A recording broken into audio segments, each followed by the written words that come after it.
Hello good evening to our student Vijay nursing ક્લાસીસમાં તમારું હાર્દિક સ્વાગત છે. કેમ છો વિદ્યાર્થી મિત્રો? મજામાં હશો? આજે આપણે કન્ટિન્યુ સિરીઝ ચાલુ કરવા જઈ રહ્યા છે. Most important quick revision point, પણ શાના માટે? CHN એટલે કે ચાઇલ્ડ હેલ્થ નર્સિંગ એટલે કે પીડિયાટ્રિક માટે. સાયકેટ્રિક ઓલમોસ્ટ આપણું કમ્પ્લીટ થઈ ગયું છે. થોડા જે બાકી છે 2-3 વિડીયો પછી આવશે. એટલે હવે પીડિયાટ્રિક જેના આપણે MCQ ના 60 લેક્ચર ઓલરેડી ભણી ચૂક્યા છે. 60 લેક્ચર વિદ્યાર્થી મિત્રો નથી જોયા તો મહેરબાની કરીને પહેલા એ લેક્ચર જોજો.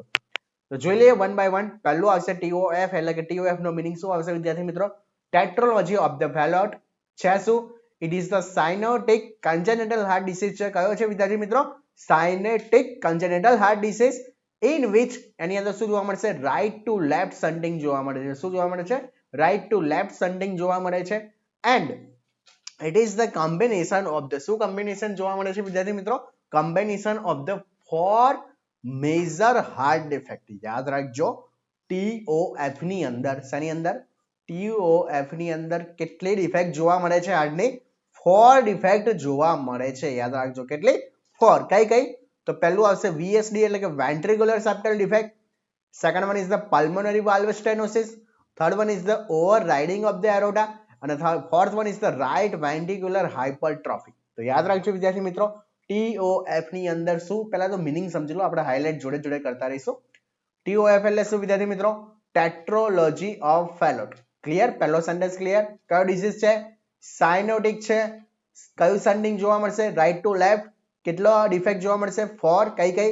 VSD એટલે કે ventricular septal defect, pulmonary valve stenosis, overriding of the aorta અને રાઇટ વેન્ટ્રિક્યુલર હાઇપરટ્રોફી. આ 4 વસ્તુ તમારે યાદ રાખવાની રહેશે.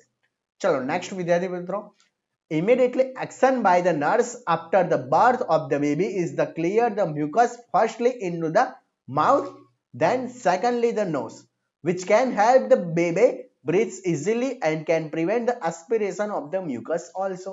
જો સમજી લો, તમને સમજાવી દઉં. ઇમિડિયેટ એક્શન પૂછી છે વિદ્યાર્થી મિત્રો. જન્મ થયા પછી બાળકના સૌથી પહેલા જે મ્યુકસ એટલે કે સક્શન કરવાનું હોય, સૌથી પહેલા ક્યાં કરીશું? માઉથની અંદર. અને પછી ક્યાં કરીશું? નોઝની અંદર. એનાથી શું ફાયદો થશે? બાળક ઇઝીલી બ્રીથ લઈ શકશે અને એનાથી શું પ્રિવેન્શન થશે? એસ્પિરેશનથી આપણે પ્રિવેન્ટ કરી શકીશું. તો વસ્તુ ધ્યાન રાખજો, સમજજો વિદ્યાર્થી મિત્રો હું શું કહેવા માંગુ છું. જ્યારે પણ ન્યૂબોર્ન બેબીનો જન્મ થાય એના પછી એટલે કે સક્શનિંગ અથવા તો મ્યુકસનું જે સક્શનિંગ કરવાનું હોય, સૌથી પહેલા મોટો એમ યાદ રાખજો, માઉથથી કરીશું. અને એના પછી ક્યાં શાનાથી કરીશું? નોઝથી. એનું રીઝન જણાવો તો એનું રીઝન શું? Prevent the aspiration. શું આવશે? Prevent the aspiration. Next, when the assessing the Apgar score, તમને બધાને ખબર હશે ન્યૂબોર્ન બેબીનો જન્મ થાય એટલે આપણે ઇમિડિયેટલી 1 અને 5 મિનિટ શું ચેક કરીશું? Apgar સ્કોર ચેક કરીશું. કયા parameter should be assessed the first? Apgar સ્કોરમાં વિદ્યાર્થી મિત્રો સૌથી પહેલો અસેસમેન્ટ પેરામીટરનો કયો હશે? તો યાદ રાખજો heart rate, and then the secondary કયો આવશે? Respiratory effort. આમાં ધ્યાન રાખજો રેસ્પિરેટરી રેટ્સ ના આવે. ધ્યાન રાખજો, ફરીથી કહું છું, અપગાર સ્કોરની અંદર રેસ્પિરેટરી એફોર્ટ ચેક કરવાના છે વિદ્યાર્થી મિત્રો, રેટ નહીં. યાદ રાખજો શું ચેક કરવાનું? રેસ્પિરેટરી એફોર્ટ ચેક કરવાનું. ધ્યાન રાખજો, ભૂલવું ના જોઈએ તમારે આ વસ્તુ. અપગાર સ્કોરની અંદર રેસ્પિરેટરી એફોર્ટ ચેક કરીશું, રેટ નહીં. તો ખબર પડે કે અપગાર સ્કોરની અંદર સૌથી પહેલા શું એસેસ કરીશું? તો યાદ રાખજો હાર્ટ રેટ, અને એના પછી શું ચેક કરીશું? રેસ્પિરેટરી એફોર્ટ, રેસ્પિરેટરી રેટ નહીં. યાદ રાખજો. ચલો next, drug of the choice for the patent ductus arteriosus. Patent ductus arteriosus ની ડ્રગ ઓફ ધ ચોઇસ જણાવો તો કઈ આવશે? ઇન્ડોમેથાસિન. કઈ આવશે વિદ્યાર્થી મિત્રો? યાદ રાખજો ઇન્ડોમેથાસિન કઈ શેની ડ્રગ ઓફ ધ ચોઇસ છે? તો કે પેટન્ટ ડક્ટસ આર્ટરીઓસિસ ની. ચલો next question, what are the classical symptom of the pyloric stenosis? તો યાદ રાખજો pyloric stenosis નું મેઇન જે ક્લાસિકલ સિમ્પટોમ હશે એ કયું આવશે વિદ્યાર્થી મિત્રો? યાદ રાખજો પ્રોજેક્ટાઇલ વોમિટિંગ. કયું આવશે? પ્રોજેક્ટાઇલ વોમિટિંગ. અને પ્રોજેક્ટાઇલ વોમિટિંગ નો મીનિંગ શું થશે? Forcefully vomiting. શું આવશે? Forcefully vomiting. તો આ ક્વેશ્ચન યાદ રાખજો, બહુ પૂછાય છે. which is the most clinical sign is the present into the pyloric stenosis? તો pyloric stenosis ની અંદર કઈ વસ્તુ જોવા મળશે? કયું આવશે વિદ્યાર્થી મિત્રો? Projectile vomiting. અને પ્રોજેક્ટાઇલ વોમિટિંગ નો મીનિંગ શું થશે? Forceful vomiting. Next, anterior frontal of the baby can be closed by question 100% લખી રાખજો, આ વખતે પૂછાશે. anterior frontal of the baby નું ક્યારે ક્લોઝ થશે? તો યાદ રાખજો 18 મહિનાની એજ ની અંદર. તો યાદ રાખજો ન્યૂબોર્ન બેબીની અંદર 18 મંથ એટલે કે એન્ટેરિયર ફ્રન્ટાનેલ નો બેબીનું ક્યારે ક્લોઝ થશે તો કે 18 મહિનાની એજની અંદર ક્લોઝ થશે. નેક્સ્ટ ક્વેશ્ચન, જ્યારે posterior fontanelle of the baby can be close by the 2 to 3 month. એટલે યાદ રાખજો, પોસ્ટિરિયર પૂછાય તો કેટલું આવશે વિદ્યાર્થી મિત્રો? 2 થી 3 મહિના હશે. જ્યારે એન્ટિરિયર પૂછાય તો કેટલું આવશે વિદ્યાર્થી મિત્રો? 18 મહિના. કેટલું આવશે? 18 મહિના. તો આ બંને ક્વેશ્ચન બહુ ઇમ્પોર્ટન્ટ છે, યાદ રાખવા જરૂરી છે. નેક્સ્ટ, એન્ટિરિયર ફ્રન્ટાનેલનું બીજું નામ જણાવો તો બીજું નામ કયું હશે? એન્ટિરિયર ફ્રન્ટાનેલનું બ્રેગમા. પોસ્ટિરિયર ફ્રન્ટાનેલનું બીજું નામ જણાવો તો બીજું નામ કયું હશે? લેમ્બડોય ફ્રન્ટલ. કયું હશે? લેમ્બડોય ફ્રન્ટલ આવશે. તો યાદ રાખજો, બંનેનો નામ યાદ રાખવા બહુ જરૂરી છે. તો કે એન્ટિરિયર ફ્રન્ટાનેલનું બીજું નામ કયું હશે? બ્રેગમા. અને પોસ્ટિરિયર ફ્રન્ટાનેલનું બીજું નામ કયું હશે? લેમ્બડોઇડ ફ્રન્ટાનેલ. તો ક્લિયર? આટલી વસ્તુ ક્લિયર થઈ ગઈ. આઈ થિંક પોસ્ટિરિયર ફ્રન્ટાનેલનું બીજું નામ કોઈને ખબર છે? આઈ થિંક આમાં શું આવશે? કોઈને આઈડિયા હોય તો કોમેન્ટ કરજો વિદ્યાર્થી મિત્રો.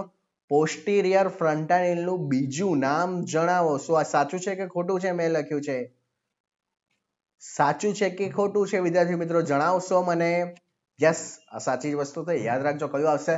લેમ્બડોઇડ ફ્રન્ટાનેલ તરીકે પણ ઓળખવામાં આવે છે. કયું આવશે? લેમ્બડોઇડ ફ્રન્ટાનેલ. તો આ બંને વસ્તુ વેરી ઇમ્પોર્ટન્ટ.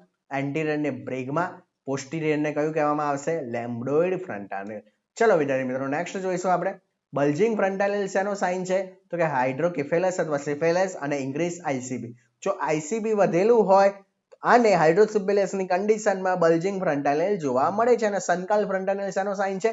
ડિહાઇડ્રેશન. જો આ ક્વેશ્ચન કેટલા ઇમ્પોર્ટન્ટ છે તમે સમજી રહ્યા હશો. બલ્જિંગ ફ્રન્ટાનેલ શેમાં જોવા મળશે? હાઇડ્રોસિફેલસ અને ઇન્ક્રીઝ આઈસીપી ની અંદર. સંકલ ફ્રન્ટાનેલ શેની અંદર જોવા મળશે? ડિહાઇડ્રેશન ની અંદર. તો આ બધી વસ્તુ તમારે મોસ્ટ ઇમ્પોર્ટન્ટ ધ્યાન રાખવાની રહેશે વિદ્યાર્થી મિત્રો. ચલો next question.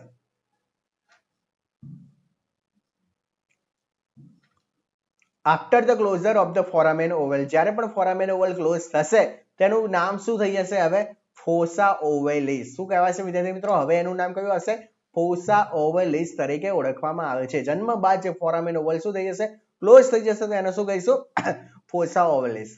The first milk produced following the delivery is the known as the colostrum. તમને બધાને ખબર હશે, જે પહેલું અને સૌથી પહેલું જે બ્રેસ્ટ મિલ્ક હશે એને શું તરીકે, શાના નામ તરીકે ઓળખવામાં આવે છે? કોલોસ્ટ્રમ. અને કેવા કલરનું હશે? થીક અને કેવું હશે? યલો કલરનું હશે. કેવું હશે વિદ્યાર્થી મિત્રો? થીક અને કેવું જોવા મળશે? યલો કલરનું.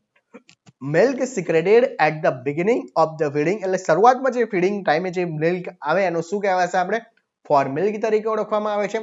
જે આપણું કેવું હશે? પ્રોટીનમાં રીચ હશે, સુગરમાં અને મિનરલ્સમાં રીચ જોવા મળશે.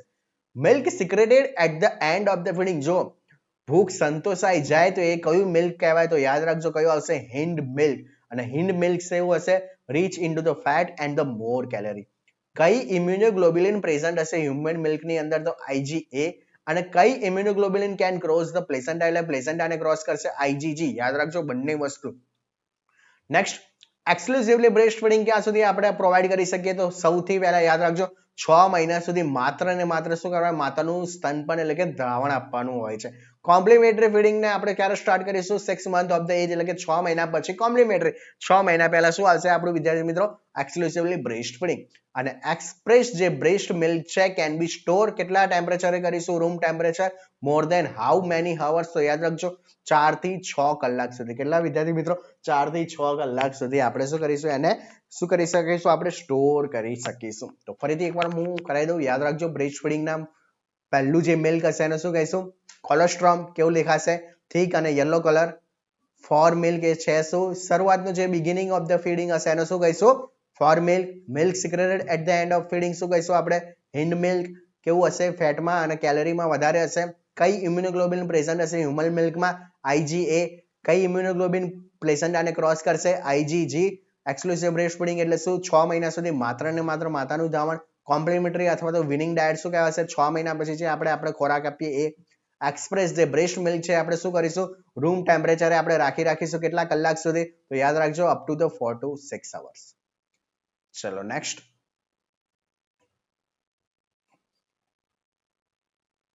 Okay, most common cause of the infantile diarrhoea. Diarrhoea માટે તમને બધાને ખબર હશે કયું હશે? Rota virus. રોટા વાયરસની વેક્સિન પણ આવે છે, તમને ખબર હશે. IQ લેવલનો ફોર્મ્યુલા બધાને ખબર હશે, mental age upon chronological age into the 100. મેં કાલે જ આઈ થિંક આ બધા ક્વેશ્ચન આપણે સોલ્વ કર્યા હતા એટલે તમને આઈડિયા હશે. નિયોનેટલ એનિમિયા આપણે ડિફાઇન ક્યારે કરીશું જ્યારે હિમોગ્લોબિન લેવલ કેટલું થઈ જશે 13 ગ્રામ પર ડીએલ થી કેવું થઈ જશે ઓછું થઈ જશે તો આપણે ઇઝીલી કેન સે ધેટ કે neonatal anaemia. Next, what is the most common bacterial cause of the diarrhea in the children? Diarrhoea આ સમજો વિદ્યાર્થી મિત્રો, બેક્ટેરિયા, કયા બેક્ટેરિયાને લીધે બાળકોની અંદર ડાયરિયા જોવા મળે? જો બેક્ટેરિયા પૂછે તો યાદ રાખજો ઈ કોલાઈ. વાયરસ તો તમને બધાને ખબર છે, કયો વાયરસ? Rota virus. ધ્યાન રાખજો, કયો વાયરસ? Rota virus. બેક્ટેરિયા જો એવું પૂછેલું હોય તો ઈ coli bacteria. What is the most common type of the meningitis under the 5 year of the age? કયો હશે? Bacterial meningitis. કયો હશે? Bacterial meningitis. તો યાદ રાખજો ઈ કોલાઈ બેક્ટેરિયા શાના માટે છે? It can cause the diarrhea. What is the most common type of the meningitis? The bacterial meningitis. Next, most common symptom of the TOF બધાને ખબર હોવી જોઈએ, ક્લબિંગ ઓફ ધ ફિંગર. યાદ રાખજો, ક્લબિંગ ઓફ ધ ફિંગર થાય તો easily કહી શકીશું શું હશે? કયો ડિસીઝ હશે? Tetralogy of the Fallot. Term use for the undescended testis. ટેસ્ટિસનું જે ડેવલપમેન્ટ થવું જોઈએ એટલે કે જે ટેસ્ટિસ મેનલી જે એબ્ડોમિનલ કેવિટીમાંથી કઈ જગ્યાએ ઇન્જેનલ કેનાલની અંદર આવવી જોઈએ, નહીં આવતી તો અનડિસેન્ડેડ રહેશે તો એને કયું કહેવાશે? આપણે ક્રિપ્ટોક્રિડિઝમ તરીકે ઓળખવામાં આવે છે. શું તરીકે ઓળખવામાં આવે છે? ક્રિપ્ટોક્રિડિઝમ. વેરિયસ કન્જેનિટલ માલફોર્મેશન, જો ટ્રાઇસોમી 30 ની અંદર પટાઉ સિન્ડ્રોમ, ટ્રાઇસોમી 18 ની અંદર એડવર્ડ સિન્ડ્રોમ અને ટ્રાઇસોમી 21 ની અંદર ડાઉન સિન્ડ્રોમ. આ ત્રણે યાદ રાખજો. ટ્રાઇસોમી 13 એટલે કે પટાઉ સિન્ડ્રોમ, ટ્રાઇસોમી 18 એટલે કે એડવર્ડ સિન્ડ્રોમ અને ટ્રાઇસોમી 21 એટલે કયું આવશે વિદ્યાર્થી મિત્રો? Down syndrome. તો આ ત્રણ વસ્તુ વેરી ઇમ્પોર્ટન્ટ તમારે યાદ રાખવી જ પડશે. એની હાઉ ગોખી રાખજો. ચલો next. Okay, deficiency of the vitamin D. I think બધાને ખબર હશે deficiency of the vitamin D children leads to the which disease? જો બાળકોની અંદર વિટામિન ડી નું લેવલ ઓછું હશે તો કયો ડિસીઝ થશે? તો રિકેટ્સ જોવા મળશે. શું જોવા મળશે? રિકેટ્સ. અને યાદ રાખજો હાઇપોકેલ્શિયમિયા એટલે કે કેલ્શિયમનું લેવલ ઓછું હોય તો એનો કયો સાઇન જોવા મળશે? ચોસ્ટિક અને ટ્રોઝિયુ સાઇન. આ બંને સાઇન ઇમ્પોર્ટન્ટ છે. કાર્ડિનલ સાઇન ઓફ ધ હાઇપોકેલ્શિયમિયા, જો બાળકોની અંદર કેલ્શિયમનું લેવલ ઓછું હશે તો કઈ રીતના ખબર પડશે? ચોસ્ટિક અને ટ્રોઝી સાઇનથી.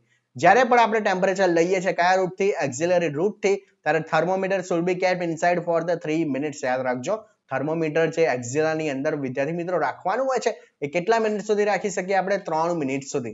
while taking the temperature from the rectal root, જ્યારે રેક્ટલ રૂટ થી રાખીએ તો થર્મોમીટર કેટલું ઇનસાઇડ રાખીશું? તો યાદ રાખજો માત્ર ને માત્ર 1 મિનિટ. તો આ બંને ક્વેશ્ચન વેરી ઇમ્પોર્ટન્ટ, યાદ રાખજો.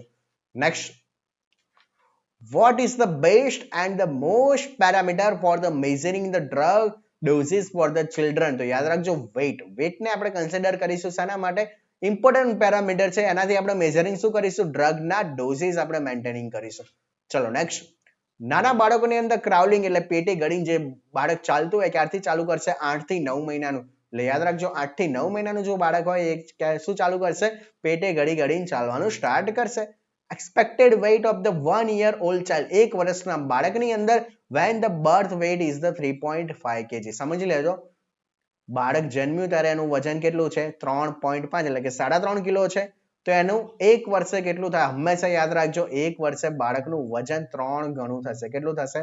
3 ગણું. તો 3.5 ગુણ્યા 3 કરો તો સાચો આન્સર કેટલો આવશે? 10.5 kg.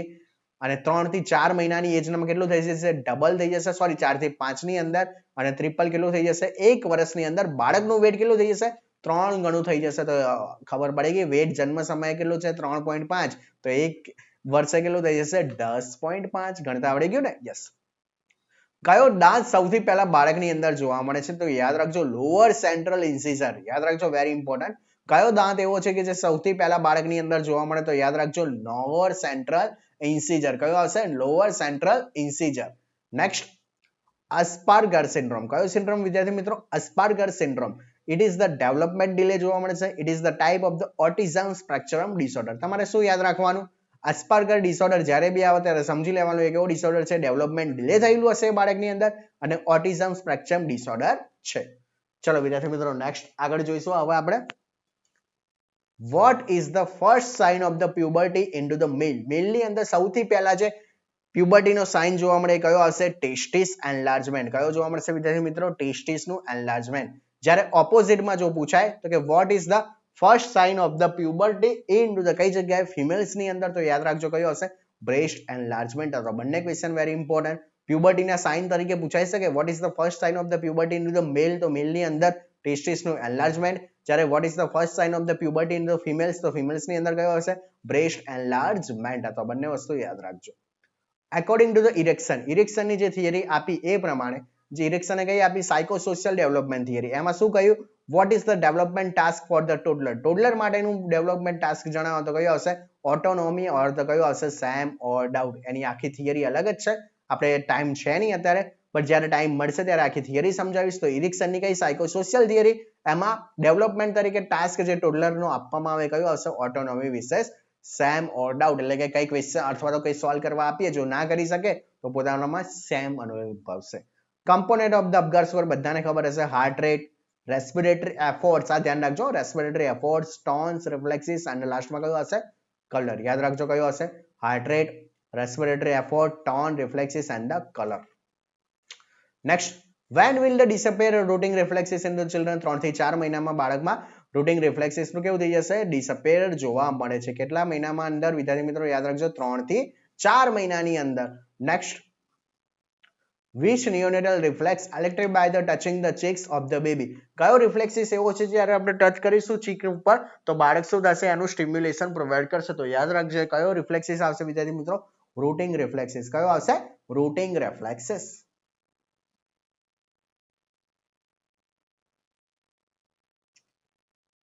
ચલો next, which size of the suction catheter used into the newborn for the oral and anal suction? કે ઓરલ અને એનલ સક્શન માટે કઈ સાઇઝનું આપણે સક્શન કેથેટર યુઝ કરીશું તો યાદ રાખજો લેસ ધેન 10 ફ્રેન્ચ. કેટલું આવશે વિદ્યાર્થી મિત્રો લેસ ધેન 10 ફ્રેન્ચ. What is the most common cause of the neonatal death in the India? ઇન્ડિયામાં બાળકનું ડેથ થવાનું મેઇન રીઝન કયું હશે પ્રી મેચ્યોરિટી. યાદ રાખજો પ્રી મેચ્યોરિટીને લીધે મોસ્ટ ઓફલી નાના બાળકોનું ડેથ થતું હોય છે. What is the most common complication of the low birth weight baby?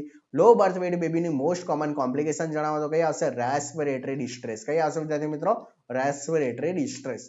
Next, what is the best method to prevent the hypothermia in the low birth weight baby? Law birth wet બેબીમાં આપણે જો બાળકોને શું કહેવાય best method કઈ છે કે હાઇપોથર્મિયાથી બચાવવા માટે તો યાદ રાખજો વાર્મ ચેન અથવા તો કઈ આવશે કાંગારૂ મધર કેર. યાદ રાખજો કઈ આવશે વાર્મ ચેન અથવા તો kangaroo mother care is very very important. એના માટે છે best method to prevent the હાઇપોથર્મિયા.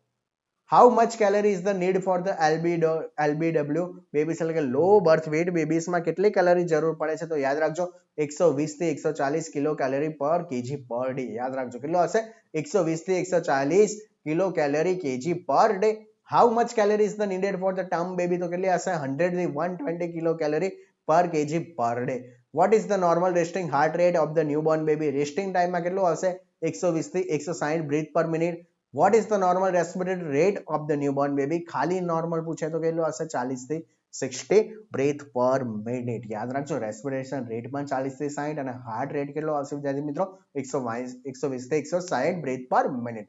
જોઈ લઈએ ફરીથી લો બર્થ વેટ બેબીમાં કેટલી કેલરી 120 થી 140, કેટલી કેલરી ટર્મ બેબીઝમાં 100 થી 120, નોર્મલ રેસ્ટિંગ હાર્ટ રેટ કેટલા હશે 120 થી 160, નોર્મલ રેસ્પિરેટરી રેટ કેટલા હશે 40 થી 60 breath per minute. Dose of the vitamin K in term બેબીમાં કેટલો આવશે 1 mg આવશે.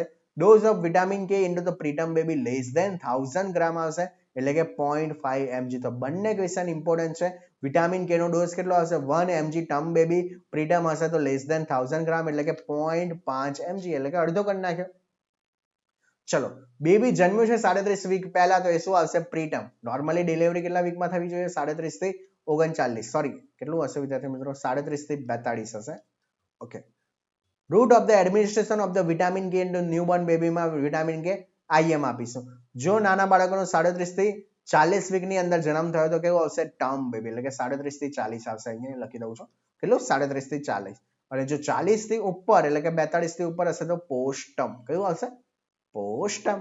યાદ રાખજો કનેક્શન બિટવીન ધ સના વચ્ચે રાઈટ એટ્રિયમ અને લેફ્ટ એટ્રિયમમાં જોવા મળે છે તેને શું કહીશું ફોરામેન ઓવલ તરીકે ઓળખવામાં આવે છે.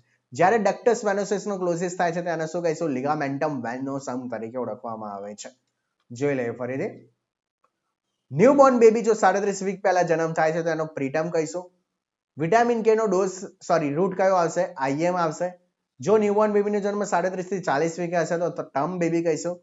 કનેક્શન કોના વચ્ચે રાઈટ એટ્રિયમ ને લેફ્ટ એટ્રિયમ નું થશે તો એને શું કહીશું ફોરામેન ઓવલ કહીશું ડક્ટસ વેનોસિસ ક્લોઝ થાય તો એનું નામ જણાવો તો કયો હશે લિગામેન્ટમ વેનોસમ હવે જોઈશું આફ્ટર ક્લોઝર ઓફ ધ ડક્ટસ આર્ટરિયોસિસ જો ક્લોઝ થાય તો શું કહીશું એનો વિદ્યાર્થી મિત્રો લિગામેન્ટમ આર્ટરિયોઝમ પેલામાં કયું હશું લિગામેન્ટમ વેનોસમ વેનસ હશે તો વેનોસમ આર્ટરિયા હશે તો કયો હશે આર્ટરિયોઝમ ચલો નેક્સ્ટ